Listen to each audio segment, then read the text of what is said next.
നമസ്കാരം. ഞാൻ നിങ്ങളുടെ സ്വന്തം സിനി ജോസ്.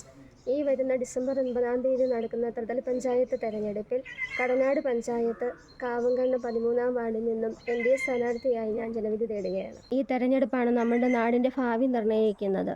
നമ്മുടെ നാടിൻ്റെ പുരോഗതിക്കും വികസനത്തിനും വേണ്ടി ഈ വാർഡിൽ പുതിയ വികസന പ്രവർത്തനങ്ങൾ കൊണ്ടുവരുമെന്നും നമ്മുടെ അടിസ്ഥാന സൗകര്യങ്ങൾ മെച്ചപ്പെടുത്തുവാനും അഴിമതിരഹിതവും കാര്യക്ഷമവുമായ ഭരണത്തോട് നിങ്ങൾ ആഗ്രഹിക്കുന്ന മാറ്റം യാഥാർത്ഥ്യമാക്കാൻ നിങ്ങളിൽ ഒരാളായി പ്രവർത്തിക്കുമെന്ന് ഞാൻ ഉറപ്പു നൽകുന്നു.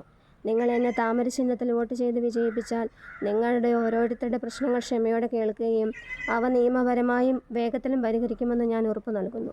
ഞാൻ ചെയ്യുന്ന പ്രവർത്തനങ്ങളെക്കുറിച്ചും സർക്കാർ ഫണ്ടുകളുടെ വിനിയോഗത്തെക്കുറിച്ചും ജനങ്ങളെ കൃത്യമായി അറിയിക്കുമെന്നും ജാതിമത ലിംഗ രാഷ്ട്രീയ ഭേദമന്യേ എല്ലാ പൗരന്മാരെയും തുല്യമായി കാണുമെന്നും അവരുടെ ഉന്നമനത്തിനായി പ്രവർത്തിക്കുകയും ചെയ്യുമെന്ന് നിങ്ങൾക്ക് ഞാൻ ഉറപ്പു നൽകുന്നു. ജനക്ഷേമം ലക്ഷ്യമാക്കി സത്യസന്ധതയോടെ പ്രവർത്തിക്കാൻ എനിക്കൊരവസരം നൽകണമെന്ന് ഞാൻ താഴ്മയായി അപേക്ഷിക്കുന്നു. ഓർക്കുക, നമ്മുടെ ചിഹ്നം താമരയാണ്. കടനാട് ഗ്രാമപഞ്ചായത്ത്, കാവുംകണ്ടം 13-ാം ward, Shri Sini Jose Paremakkal. Lalam block, Kadanad division, Shri PR Muraleedharan Neeloor.